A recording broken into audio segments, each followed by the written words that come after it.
حبیب صاحب کیسا فیصلہ ہے؟ خوشائند ہے، اچھا ہے، کیا آپ سمجھتے ہیں یا اس میں کوئی ایک تو یہ ہے کہ اس فیصلے پہ جو فین فیئر ایک بہت سارا لگا ہوا تھا نا، ایک میلہ لگا ہوا تھا، مجھے سب سے بڑی خوشی یہ ہے کہ عدالت اپنا نارمل بزنس ریزیوم کرے گی، اور یہ جو ایک میلہ لگا ہوا تھا روزانہ کی بنیاد پہ ٹیلی ویژن کے اوپر سارے جج بیٹھ کے کبھی کسی کو کرسیاں پیچھے کھینچنے پہ اعتراض، کبھی کسی کے سوال پہ اعتراض، کبھی ججوں کے درمیان تفریق، وہ سارے جو مناظر ہم دیکھ رہے تھے، مجھے تو معاف کیجئے گا، مجھے تو کافی وہ کچھ پسندیدہ مناظر نہیں تھے. لیکن پہلے دن جو سماعت ہوئی تھی اسے تو بڑا اپریشیٹ آپ نے بھی کیا تھا، باقی سب لوگوں نے بھی کیا تھا. ایک ہی دن کافی ہے نا، اب آپ نے روزانہ کی بنیاد پہ یہ میلہ لگانا ہے سپریم کورٹ میں، تو لہٰذا اب ایک تو یہ سب سے خوشی کی بات یہ.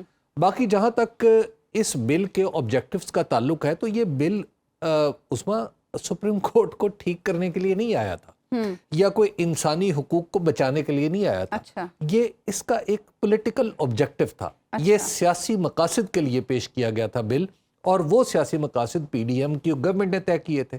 تو وہ جو گروہ سیاست کاراں جو اس وقت اسمبلی میں موجود تھا، بلکہ صرف وہی گروہ اسمبلی میں موجود تھا، اس نے جو کچھ آبجیکٹیوز طے کیے تھے وہ سارے کے سارے غتربود ہو گئے، ان میں سے کوئی ایک بھی حاصل نہیں ہو سکتا. اس کی وجہ یہ ہے جی اس کی وجہ یہ ہے کہ آپ کو یاد ہوگا کہ یہ بنیادی طور پر 4 اپریل کو فیصلہ آیا تھا سپریم کورٹ میں، جسٹس عمر عطا بندیال کی سربراہی میں بینچ نے دیا تھا کہ 14 مئی کو الیکشن ہوں گے. ایسا ہی ہے نا جی. اس فیصلے کو روکنے کے لیے سپریم کورٹ کے کچھ ججز نے بھی اپنا نقطہ نظر بیان کیا، انہوں نے قانونی انداز میں بیان کیا، اور ایک صاحب نے تو لکھ دیا کہ جناب یہ 184(3) کے تحت تو کیس بنتا ہی نہیں ہے، 184(3) پہ تو ہمیں سوچنا پڑے گا، یہ کرنا پڑے گا، وہ کرنا پڑے گا. چونکہ ہر کے آمد عمارت نو ساخت، تو لہٰذا اب جو بھی سپریم کورٹ میں نئے جج آتے ہیں وہ سمجھتے ہیں کہ ہم نے نئے سرے سے سپریم کورٹ بنانی ہے، بسم اللہ بنا لیں. تو اس کے نتیجے میں حکومت کو ایک ونڈو آف اوپننگ مل گئی.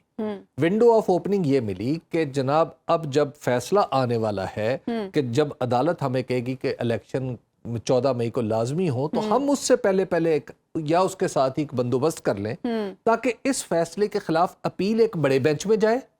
اس کے لیے 3 بینچ کی تشکیل میں جسٹس قاضی فائز عیسیٰ کو رول ملے، اور ایک نیا بینچ بنے جس میں امکانی طور پر جسٹس قاضی فائز عیسیٰ بھی شامل ہوں، اور پھر جب الیکشن کے خلاف اپیل جائے گی تو عین ممکن ہے اس وقت پی ڈی ایم کی حکومت کو تھوڑا بہت ریلیف مل جاتا، سو کالڈ یعنی عوام کے حقوق پہ ڈاکے کو سپریم کورٹ ویلیڈیٹ کر دے، اور پی ڈی ایم کے جو ایک غاصبانہ انداز تھا کہ اس نے 2 صوبوں میں الیکشن نہیں کروایا تھا، اس کو سپورٹ مل جائے.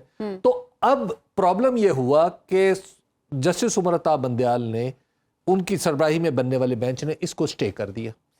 اور آپ کو یاد ہے یہ کوشش کوئی ایک ٹریک پہ چلنے والی کوشش نہیں تھی، پہلے عدالت کے اندر سے کوشش ہوئی تھی. آپ کو یاد ہوگا ایک فیصلے میں حافظ قرآن کیس میں جس میں 20 نمبر کا کوشچن اٹھا تھا، اس میں جناب جسٹس قاضی فائز عیسیٰ نے جو آج ہمارے قاضی القضاء ہیں، انہوں نے فیصلہ دے دیا تھا کہ اپنی ہی سپریم کورٹ کو کہہ دیا تھا کہ بس رک جاؤ، انقلاب آ گیا، اب لہٰذا آپ نے کوئی بھی 184(3) کے تحت یا بنیادی انسانی حقوق کا مقدمہ اس وقت تک نہیں سننا جب تک رولز میں امینڈمنٹ نہیں ہو جائے. جی ٹھیک ہے نا.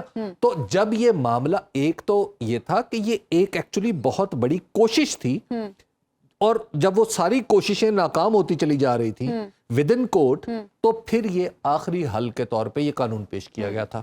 چلے اب تو فیصلہ آ گیا نا. اچھا اب اس کا کیا امپیکٹ ہے؟ اب دیکھیے تو اس کا جو آبجیکٹیو تھا حکومت کا وہ تو ختم ہو گیا. دوسرا آبجیکٹیو یہ تھا کہ اس یہ ریٹروسپیکٹیولی یعنی پچھلی تاریخوں میں اگر 184(3) کے تحت کوئی فیصلہ ہوا ہے تو اس پہ بھی اس کے خلاف بھی اپیل جو تھی وہ لائے ہو سکتی تھی. انہوں نے رد کر دیا نا اس کو. تو لہٰذا حکومت کا جو وہ آبجیکٹیو تھا وہ آج عدالت کے ہاتھوں ہی تباہ ہو گیا. ٹھیک ہے، وہ حاصل نہیں ہو سکا. تو لہٰذا اس میں یہی سب سے خطرناک اور خوفناک بات تھی کہ آپ نے پیچھے کی حد مقرر نہیں کی تھی. پھر تو 1947 سے لے کے آج تک کے سارے 184(3) اوریجنلی تو 1973 کا تھا نا. 1973 جی 1973 سے آنورڈ آپ سارے کیس 50 سال کے اٹھا لیتے. ٹھیک ہے، تو پھر کیا ہوتا؟ لیکن یہ اچھی بات ہے کہ پچھلے معاملات کو نہیں، انہوں نے کہا ریٹروسپیکٹیولی اس کی بات ختم کر دی. ہاں پروسپیکٹیولی یعنی آئندہ کے لیے اگر 184(3) یعنی بنیادی انسانی حقوق کا کوئی مقدمہ عدالت میں جائے گا تو پہلے تو 3 رکنی کمیٹی اس کا فیصلہ کرے گی کہ واقعی یہ 1843 کا کیس ہے بنیادی انسانی حقوق کا یا پبلک امپورٹنس کا ہے، تو پھر ہم اس کو لیں گے۔ اب آج کی تاریخ میں وہ 3 فیصلے، وہ فیصلہ کون کریں گے؟ جناب جسٹس قاضی فائز عیسیٰ، جناب جسٹس طارق مسعود، سردار طارق مسعود اور جناب جسٹس اعجاز الاحسن۔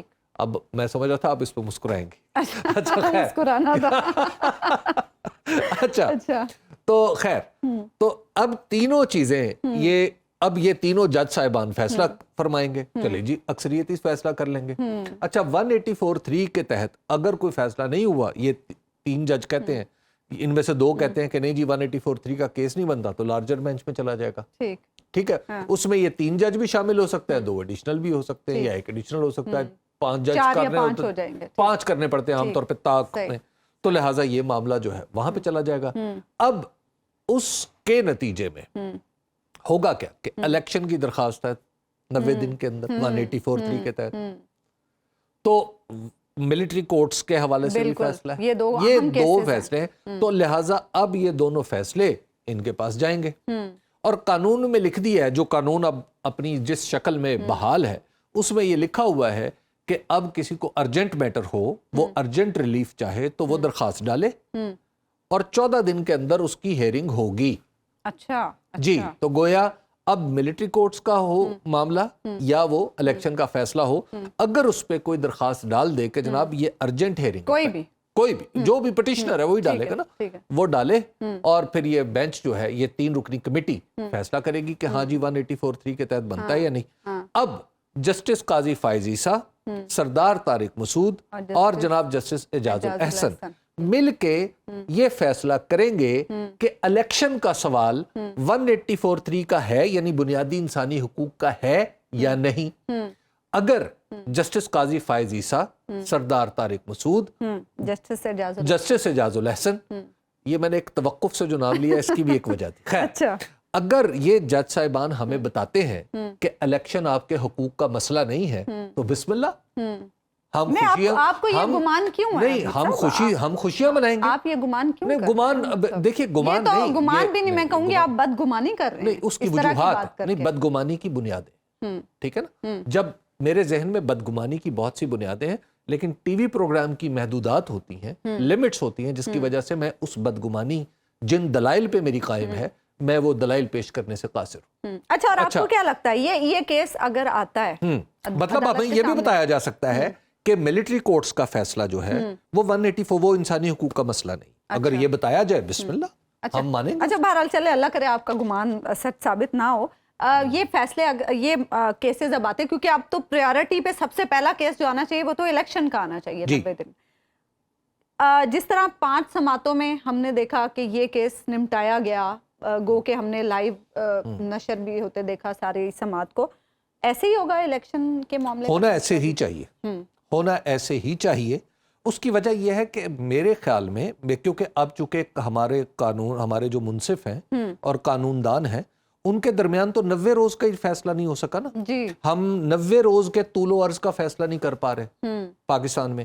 ہمیں یہ نہیں پتا کہ 90 دن شروع کہاں سے ہوتے ہیں، 90 دن ختم کہاں پہ ہوتے ہیں، 90 ایکچولی کیا ہوتا ہے، دنوں کا کیا مطلب ہے، کیا اس میں راتیں بھی شامل کی جائیں گی، کیا اس میں دن بھی شامل کیا جائے گا، یا طلوع آفتاب سے، اب تو ہم موسم کی سردی گرمی اور پھر وہ کون سا موسم ہوگا جس کے دن 90 ہوں گے۔ تو لہٰذا جب ہمارے قانون دان اس فیصلے پہ نہیں پہنچ پا رہے تو ہمیں پتہ چلنا چاہیے نا کہ ہمارے حقوق کو، دیکھیے، لاؤ تو قتل نامہ میرا کہ میں بھی دیکھ لوں کس کی مہر ہے سر محضر لگی ہوئی۔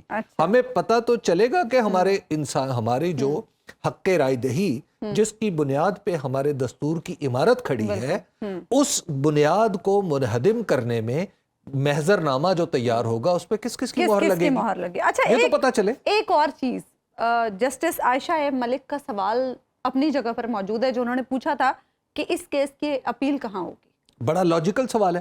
میں نے آپ کو پہلے عرض کیا نا، یہ قانون کوئی سوچ سمجھ کے نہیں بنایا گیا تھا، یہ ایک تگڑم تھی، ایک جگاڑ تھا، ایک حربہ تھا، جو اس لیے آزمایا گیا تھا کہ الیکشن نہ کروانا پڑے۔ تو وہ لہٰذا اس طرح کے تگڑم اور جگاڑ میں جو کچھ کمیاں خامیاں رہ جاتی ہیں وہ ہیں، لیکن اب ماشاءاللہ اس کو 10 ججوں کی تائید حاصل ہوگی تو اب کون کیا کر سکتا ہے؟ نہیں تو پھر اب وہ سوال تو اپنی جگہ قائم ہے اپیل نہیں ہوگی بھائی.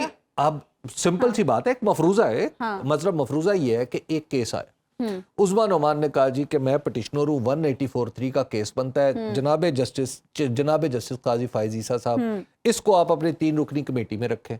3 رکنی کمیٹی فیصلہ کرتی ہے ہاں جی یہ عثمان نعمان کا کیس بالکل ٹھیک ہے, لیکن یہ کیس اتنا امپورٹنٹ ہے کہ فل کورٹ بنا دے. ٹھیک ہے, جب فل کورٹ بن جائے گی تو obviously اس کے خلاف اپیل قانون میں لکھا ہے کہ لارجر بینچ کے لیے جائے گی. تو اب لارجر بینچ کیسے بنے گا؟ وہ ہو سکتا ہے, دستور میں ایک گنجائش موجود ہے کہ لارجر بینچ بنانے کے لیے آپ ہائی کورٹس کے کچھ ججز کو اپنے ساتھ عارضی طور پہ شامل کریں. اچھا پھر آپ کو یہ ایک کان کو گھما کے پکڑنا پڑے گا. ٹھیک ہے, تو جب وہ بھی ساری سماعتوں میں ٹی وی پہ نشر اب آپ ذرا کرنی پڑے گی تصور کیجئے نا, اس قانون میں خود خلا اتنا بڑا ہے کہ اب تو ظاہر ہے سپریم کورٹ کا فیصلہ ہے, ہمارے سر آنکھوں پہ اور اس کے سامنے سر تسلیم خم ہے, لیکن منطق کی بات تو کر لینی چاہیے نا. اور جسٹس قاضی فائز عیسیٰ صاحب کہتے ہیں کہ اس پہ انہیں بھی کوئی اعتراض نہیں ہوتا. اب وہ یہ ہے کہ آپ نے کمیٹی کی تعداد مقرر کر دی کم سے کم, تو پھر زیادہ سے زیادہ بھی مقرر کر دیں نا. جی یہ پوائنٹ ٹھیک ہے نا, 184(3) کے تحت جناب زیادہ سے زیادہ مقرر کر دیں تاکہ لارجر بینچ کی گنجائش موجود رہے. آپ نے تو نہیں کی. ٹھیک ہے نا, تو ہاں اس میں ایک چیز بہت ہی اچھی ہوئی ہے, وہ یہ ہے کہ اب اس قانون میں لکھا ہوا ہے کہ اگر کوئی معاملہ ایسا ہوگا جس میں دستور کی تشریح کی ضرورت پڑے گی تو کم سے کم 5 بینچز جو ہیں, 5 ججوں پر مشتمل بینچ جو ہے وہ بنے گا. یہ بہت ضروری ہے, میرا خیال ہے یہ کم سے کم 5 نہیں, جب بھی دستور کی تشریح کا معاملہ آئے پوری کی پوری کورٹ کو بیٹھنا. اچھا حبیب صاحب, اس میں کچھ لوگ یہ بھی پوائنٹ اٹھا رہے ہیں کہ پارلیمنٹ کی سوورینٹی کو تسلیم کیا گیا ہے, لیکن ساتھ ہی پارلیمنٹ کو یہ کائنڈ آف ایک ونڈو دے دی گئی ہے کہ جب بھی چاہے پارلیمنٹ سپریم کورٹ کے اندرونی معاملات پہ کوئی بھی قانون سازی کر سکتی ہے. ایک تو یہ ہے کہ یہ جو ایک تھیسس بنایا گیا یا ایک نوشن ہے نا کہ جی پارلیمنٹ سپریم ہے, پارلیمنٹ سپریم ہوتی ہے انگلینڈ میں. ٹھیک ہے, اور جہاں پہ وحدانی نظام حکومت ہے اور کا دستور لکھا ہوا نہیں ہے. ہمارے ہاں لکھا ہوا دستور ہے, اور دستور نے خود یعنی پارلیمنٹ کے اوپر کچھ قدغنیں لگائی ہوئی ہیں. مثال کے طور پہ جو ہماری قومی اسمبلی ہے وہ یہ کام نہیں کر سکتی کہ صوبے کی سرحدیں تبدیل کرتے, نیا صوبہ نہیں بنا سکتی. ٹھیک ہے, پہلے اس کو بہت ساری چیزیں کرنا ہوں گی. سادہ اکثریت سے انسانی حقوق معطل نہیں کر سکتی. ٹھیک ہے نا, تو جب اس طرح کی صورتحال خود پارلیمنٹ کے اوپر قدغن ہے تو پارلیمنٹ اس کا مطلب ہے سپریم نہیں ہے. دوسری بات یہ ہے کہ جو کورٹ کے اندر پارلیمنٹ کا انگریس ہے, میں اس بات سے, اس رائے سے میں اتفاق کرتا ہوں کہ آگے چل کے شاید یہ تھوڑی سی مشکلات کا باعث بنے گا. اچھا جی, اچھا, یعنی یہ راستہ کھلنا نہیں چاہیے تھا. یہ راستہ کھلنا نہیں چاہیے تھا.